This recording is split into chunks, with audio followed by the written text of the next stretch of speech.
ہم اس پر حکومت وقت کو خراج تحسین پیش کرتے ہیں کہ انہوں نے ملک پاکستان کے امت مسلمہ کی ترجمانی کرتے ہوئے رسول علیہ وآلہ وسلم کے ساتھ محبت اور وفات کے رشتے کو نبھاتے ہوئے اور ان گستاخان رسول کو پیغام دیتے ہوئے یہ بات باور کرائی ہے کہ ہم ہر چیز برداشت کر سکتے ہیں لیکن اپنے نبی کی بے ادبی ہم سے برداشت نہیں ہو سکتی۔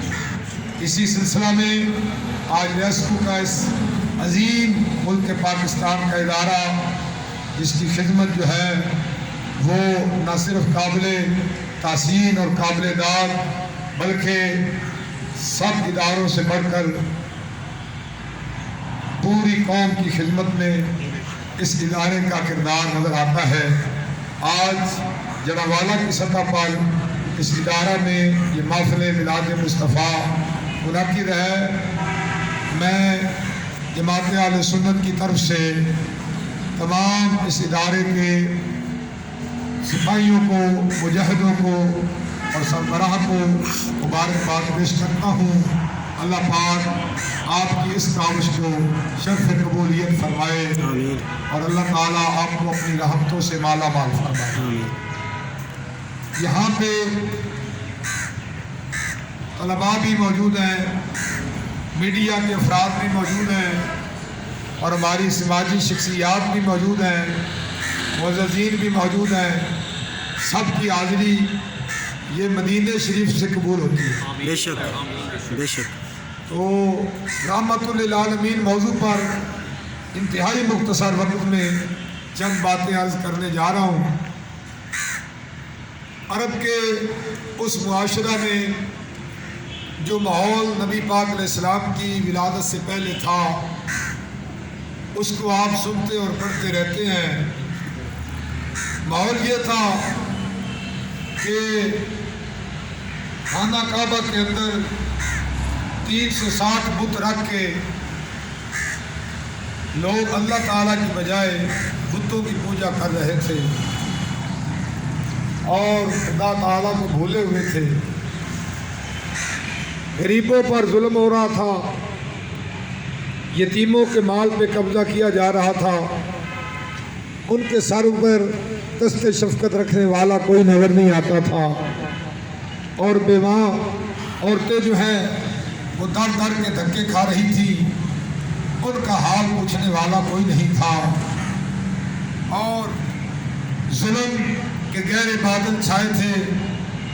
جہالت کی تاریکیوں نے اپنے پنجے گاڑے ہوئے تھے اور معاشرہ انتہائی پستی میں چل رہا تھا، بلکہ انسانیت کے درجہ سے اتر کر وہ حیوانیت کے درجہ پہ پہنچ چکا تھا اور عالم یہ تھا جس کو پڑھ کے سن کے جسم کے رونگٹے کھڑے ہو جاتے ہیں کہ لوگ اپنی ہی نومولود بچیوں کو اپنے ہاتھوں سے ذبح کر رہے تھے اور زمین میں گڑھے کھود کے زندہ دفن کر رہے تھے۔ اور اس عالم میں کہ بے لباس ہو کر کعبہ شریف کا طواف کیا جا رہا تھا، مرد و زن کعبہ کی بے حرمتی کر رہے تھے، تو پھر مظلوموں کی آہیں بھی عرش کو ٹکرا رہی تھی اور یتیموں کی آہیں بھی اللہ کی بارگاہ میں دستک دے رہی تھی اور کعبہ بھی فریاد کر رہا تھا، یا اللہ اب تو کوئی ایسا بھیج جو ان جہالتوں کو ختم کر دے، جو ان تاریکیوں کو دور کر دے، جو ان ظلمتوں میں سے روشنی لے کر نکلے اور اس شیطانی ماحول کو نورانی ماحول بنا دے اور اس ماحول میں تیری توحید کا اعلان فرمائے اور اس انسانیت کی مدد کرے۔ تو اللہ تعالیٰ کو اس معاشرہ پہ رحم آیا تو رب کعبہ نے ہمارے پیارے آقا صلی اللہ علیہ وآلہ وسلم کو سارے جہانوں کے لیے رحمت بنا کے اس دنیا میں مبعوث فرمایا۔ سرکار جب اس دنیا میں جلوہ گر ہوئے تو نبی پاک علیہ السلام نے سب سے پہلے سجدہ کیا، جس سے ہمیں یہ پیغام دیا کہ دنیا میں رہنے والوں تم اس لیے آئے ہو کہ اپنے اللہ کی بندگی کرو. بے شک. زندگی تمہیں اس لیے ملی ہے کہ اپنے رب کی بندگی کرو. پھر آپ نے امت کے لیے بخشش کی دعا کی. علماء نے لکھا ہے اللہ رب العالمین نے فرمایا فرشتوں گواہ رہنا کہ جو میرا پیارا نبی پیدا ہوتے ہی امت کو نہیں بھولا وہ قیامت کے دن امت کو کیسے بھول جائے. پھر حضرت حلیمہ سعدیہ کہ ہاں یہ بغیر چھوٹے چھوٹے سے واقعات ہیں لیکن ان کے اندر انسانیت کے لیے بہت بڑی رہنمائی ہے. آپ نے جب دودھ پیا تو ایک پستان کا دودھ پیا. حضرت حلیمہ سعدیہ نے دوسرے پستان کا دودھ پیش کیا تو آپ نے پینے سے انکار کر دیا کیونکہ حضرت حلیمہ کا ایک اور بیٹا بھی تھا جو دودھ پیتا تھا. آپ ہمیشہ ایک پستان سے دودھ پیتے تھے, دوسرا اس بیٹے کے لیے چھوڑ دیتے تھے اور لوگوں کو یہ پیغام دیا کہ دیکھو تمہارے نبی نے بچپن میں بھی کسی کا حق نہیں کھایا, تم کبھی اپنے بھائی کا حق. یہ حضور کے میلاد کا پیغام, یہ حضور کی رحمت تھی کہ جس کا حق ہے اس کو ملے, کوئی دوسرا کسی کا حق نہ کھائے. نبی پاک صلی اللہ تعالی علیہ وسلم کی زندگی کا سفر بڑا طویل ہے. آپ کا ایک لمحہ انسانیت کی رہنمائی کرتا ہے. اس میں سے آپ کا زندگی کا ایک اہم پہلو یہ ہے کہ آپ کی شادی مبارک ہوئی, اللہ نے 4 صاحبزادیاں عطا فرمائی. تو نبی رحمت صلی اللہ علیہ وسلم نے ان کو محبت کے ساتھ گود میں بٹھایا, کندھوں پہ بٹھایا, ان کے ننھے ہاتھوں کو پکڑ کے مکے کے بازاروں میں محبت کا نمونہ پیش کیا اور لوگوں کو بتلایا یہ ذبح کرنے کے لیے نہیں, یہ مٹی میں زندہ دفن کرنے کے لیے نہیں آئی, یہ تو محبت کا مرکز بن کے آئی ہے. حضور نے ایسی رحمت والی صفت کا ان بچیوں پہ سایہ فرمایا اور اعلان فرمایا کہ اے میرے غلاموں, جو 2 بچیوں کی پرورش کر کے اچھی تعلیم دے کر تربیت کر کے ان کا فرض ادا کرے گا, فرمایا جیسے یہ انگلیاں ساتھ ساتھ ہیں کل قیامت کے دن وہ میرا امتی میں محمد کے ساتھ کھڑا. سبحان اللہ. آج اگر باپ کا بیٹیوں سے پیار نظر آتا ہے تو یہ رحمت للعالمین نبی کی رحمت کا سبب ہے جو انہوں نے بچیوں کو اپنی رحمت کا حصہ عطا فرمایا. آج اگر بیٹی کی موت پہ باپ آنسو بہا رہا ہوتا ہے اور اس کی فراق کے غم میں رو رہا ہوتا ہے تو یہ رحمت للعالمین نبی کی رحمت کا فیض ہے جو ہمارے دل میں ان بیٹیوں کی محبت کو پیدا فرما گئے. میرے مسلمان بھائیوں, نبی پاک علیہ السلام صرف انسانوں کے لیے ہی رحمت بن کے نہیں آئے. حضور کی ذات تو وہ ذات ہے, عالم جنات ہو, عالم ملائکہ ہو, عالم سماوات ہو, عالم ارضین ہو, عالم جو ہے وہ ارواح ہو, عالم اجسام ہو, عالم جنت ہو, کوئی بھی مقام ہو, عالم انسانیت ہو, اللہ نے آپ کو سارے جہانوں کے لیے رحمت بنا کے بھیجا. اس آیت پہ ذرا غور کیجئے کہ وما ارسلناک الا رحمتا للعالمین, تمام جہانوں کے لیے رحمت بنایا ہے. ذرا قرآن کے مطالعہ کیجئے. اللہ پاک نے جب اپنی ربوبیت کا تعارف کرانا چاہا کہ میں تم سب کا رب ہوں تو کیا فرمایا, الحمدللہ رب العالمین. عالمین سے بڑھ کے تو کوئی چیز ہے ہی نہیں کائنات میں, اور سب کے سب عالمین میں آ جاتے ہیں. فرمایا تمام تعریفیں اس اللہ کے لیے ہے جو تمام جہانوں کو پالنے والا ہے, اور اسی شان سے اللہ نے اپنے رسول کا تعارف کروایا اور فرمایا وما ارسلناک الا رحمتا للعالمین. اے محبوب اگر میں رب العالمین ہوں تو میں نے تجھے رحمت للعالمین ہوں, سارے جہانوں کے لیے اے محبوب ہم نے تمہیں رحمت بنا کے اس دنیا کائنات میں جلوہ کر فرمایا. تو کریم آقا رحیم آقا صلی اللہ تعالی علیہ وآلہ وسلم نے ہر موقع پر ہر مخلوق پر آپ نے اپنی رحمت کا اظہار فرمایا. دنیا والے آج تک نبی پاک صلی اللہ تعالی علیہ وسلم کی شان رحمت کی مثالیں دیتے ہیں۔ کریم آقا صلی اللہ تعالی علیہ وسلم نے جمادات پر، حیوانات پر، نباتات پر، انسانات پر، تمام مخلوقات پہ اپنی رحمت کا حصہ عطا فرمایا، حتیٰ کہ کافروں کو بھی سرکار کی رحمت سے حصہ ملا ہے۔ آپ قرآن پڑھیں تو آپ کو پتہ چلے گا کہ پہلی قوموں نے جب انبیاء کو نہیں مانا تھا، رسول پر ایمان نہیں لائے، تو اللہ کی طرف سے عذاب آتا تھا، قوم کو جڑ سے اکھیڑ دیا جاتا، ان کی نسل کو ختم کر دیا جاتا تھا، ان پہ آسمانوں سے پتھر برسائے جاتے، ان پہ طوفان آتے، اس قوم کا نام و نشان تک مٹ جاتا۔ لیکن حضور جب دنیا میں جلوہ گر ہوئے تو سرکار کی رحمت کا حصہ جو کافروں کو اللہ تعالیٰ نے عطا فرمایا وہ یہ تھا۔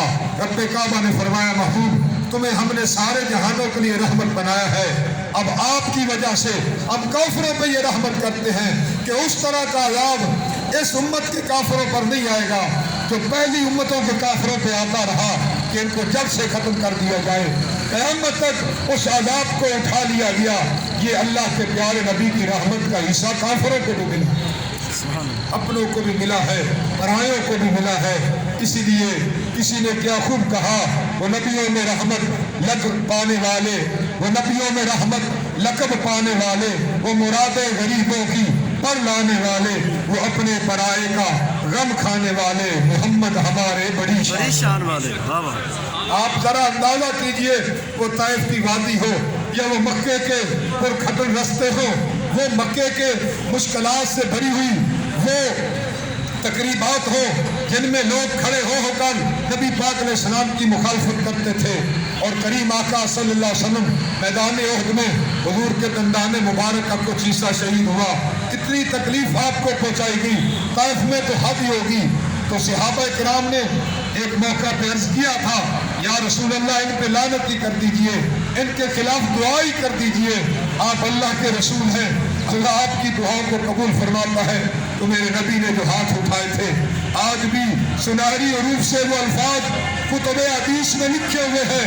اللہ کی بارگاہ میں عرض کی آپ نے، یا اللہ یہ قوم مجھے نہیں جانتی، اس قوم کو ہدایت عطا فرما، یہ نہیں کلمہ پڑھیں گے تو ان کی اولاد تو کلمہ پڑھنے والی، ان کی نسلیں تو کلمہ پڑھنے والی ہوگی۔ صحابہ نے کہا حضور ہم نے تو دعا کے ان کے خلاف دعا کے لیے کہا تھا، آپ نے ان کے حق میں دعا کر دی۔ تو نبی رحمت صلی اللہ علیہ وسلم نے فرمایا، اے میرے غلاموں، اللہ نے مجھے لعنت کرنے والا بنا کے نہیں بھیجا، اللہ نے مجھے رحمت للعالمین بنا کر بھیجا۔ سبحان اللہ۔ یہ حضور کی شان رحمت ہے۔ عزیزان من، اگر ہم سرکار کی رحمت کے حوالے سے جانوروں کی طرف دیکھتے ہیں تو نبی پاک صلی اللہ علیہ وسلم کا گزر ہو رہا تھا، ایک باغ سے سامنے سے اونٹ آ گیا، اونٹ جو تھا وہ حضور کے سامنے آ کے کھڑا ہو گیا، اپنی زبان میں وہ کچھ بول رہا ہے اور اس اونٹ کی آنکھوں سے آنسو بہہ رہے ہیں۔ میرے آقا نے جب اس کی گفتگو سنی جو جانوروں کی زبانوں کو بھی سمجھتے ہیں تو حضور کی آنکھوں سے بھی آنسو آ گئے۔ وہ جانور رو رہا تھا، حضور بھی رو رہے تھے۔ فرمایا اس کے مالک کو بلاؤ، باغ کے مالک کو بلایا گیا، فرمایا یہ اونٹ تمہارا ہے؟ عرض کی آقا یہ میرا اونٹ ہے۔ فرمایا یہ مجھ سے شکایت کر رہا ہے کہ مجھے بھوکا رکھتا ہے اور مجھ سے کام بہت زیادہ لیتا ہے۔ فرمایا اس پہ مہربانی کر، اس پہ رحم کر، اس کو کھانا پورا دیا کر اور کام بھی تھوڑا لیا کر۔ اس نبی کی رحمت کا آپ کیا اندازہ کر سکتے ہیں کہ ایک پرندے کے بچے صحابہ نے اٹھا لیے یا انڈے اٹھا لیے، وہ پرندہ اوپر ایسے پر کے ساتھ وہ اپنی شکایت عرض کر رہا تھا، کچھ بول رہا تھا۔ میرے آقا نے فرمایا کس نے اٹھائے ہیں؟ عرض کی جی ہم نے اٹھائے ہیں۔ فرمایا جہاں سے اٹھائے ہیں وہاں پہ واپس رکھ۔ اس نبی کی رحمت کا آپ اندازہ کیا لگا سکتے ہیں کہ اللہ پاک نے کیسا عظیم رحیم نبی ہم کو عطا فرمایا ہے کہ ہرنی کو شکاری نے شکار کیا، جال میں پھنسی ہوئی ہے، آپ پاس سے گزرے ہیں تو ہرنی نے فریاد کر ڈالی، یا رسول اللہ میرے بچے بھوکے ہیں، مجھے اجازت دیجئے میں بچوں کو دودھ پلا کے آ جاؤں۔ آپ نے شکاری سے بات کی، میری ضمانت پہ اسے چھوڑ دو۔ فرمایا آ جاؤ گی واپس؟ عرض کی واپس آ جاؤں گی۔ وہ ہرنی کو چھوڑ دیا گیا۔ وہ منظر بھی لوگوں نے دیکھا کہ تھوڑے وقت کے بعد وہ بچوں کو ساتھ لے کر حضور کی بارگاہ میں حاضر ہوئے۔ سبحان اللہ سبحان اللہ۔ فرمایا یہ مجھے دے دو۔ شکاری سے کہا یہ مجھے دے دو۔ انہوں نے آپ کو دے دی، آپ نے اس کو آزاد کر دیا۔ حدیث میں لکھا ہے جب وہ جنگل میں جا رہی تھی تو وہ پڑھ رہی تھی اور لوگ سن رہے تھے، اشہد اللہ الہ الا اللہ و اشہد ان محمد رسول اللہ، میں گواہی دیتی ہوں اللہ کے سوا کوئی عبادت کے لائق نہیں ہے اور محمد عربی اللہ کے سچے رسول۔ یہ جانوروں پہ بھی حضور نے رحمت فرمائی۔ بات ختم کرتے ہیں پتھروں پر۔ اب جمادات دیکھیں، ایک درخت تھا، خشک تنا تھا اس کا، حضور اس کے ساتھ ٹیک لگا کے خطبہ دیا کرتے تھے۔ ایک خاتون نے آپ کو ممبر بنوا دیا، اس کا غلام لکڑی کا مستری تھا، آپ ممبر پہ جلوہ کرو تو رونے کی آواز آئی۔ تو نبی رحمت صلی اللہ علیہ وسلم اور صحابہ اب دیکھ رہے ہیں کہ کون رو رہا ہے، رونے والا نظر نہیں آ رہا۔ صحابہ کہتے ہیں ہم نے غور کیا تو کھجور کے اس خشک تنے سے رونے کی آواز آ رہی تھی جس کے ساتھ ٹیک لگا کے ہمارے نبی خطبہ دیا کرتے تھے۔ تو سرکار ممبر سے اترے، ہمارے نبی کی ذات ہی ایسی ہے، اللہ نے شان یہ عطا فرمائی ہے کہ درخت بھی حضور کی محبت میں آنسو بہاتے رہے۔ یہ تو پھر بھی درخت کو اوج پہاڑ کے متعلق سرکار نے فرمایا یہ مجھ سے محبت کرتا ہے، میں اس سے محبت کرتا ہوں۔ یہاں تو معاملہ ہی کچھ اور ہے۔ حضور ممبر سے نیچے اترے اور حدیث میں یہ ہے، بخاری میں اور دیگر کتب میں تفصیل سے حدیث موجود ہے، بخاری میں ذرا مختصر ہے، حضور نے ایسے اپنی باہیں پھیلائی اور باہیں پھیلا کے اس کو اپنے سینے سے لگایا۔ صحابہ کہتے ہیں وہ ایسے چپ کرتا تھا جیسے بچہ ماں کی گود میں خاموش ہوتا۔ میرے آقا نے فرمایا بتا، اگر تو چاہے تجھے باغ کا ہرا بھرا درخت بنا دوں، اگر تو چاہے تو تجھے جنت میں پہنچا دوں۔ صحابہ نے عرض کی آقا اس نے پھر کیا مانگا؟ تو سرکار نے فرمایا یہ کہتا ہے اے رحمت للعالمین، اگر رحمت کرنے پہ آ ہی گئے ہو تو پھر مجھے جنت ہی عطا فرما۔ حضور نے فرمایا اسے میرے قدموں میں دفن کر دو، کیونکہ سرکار کے قدم جس جگہ پہ لگ جائیں سبحان اللہ وہ جگہ بڑی بابرکت ہے۔ حضور نے تو یہاں تک مہربانی فرمائی۔ ان درخت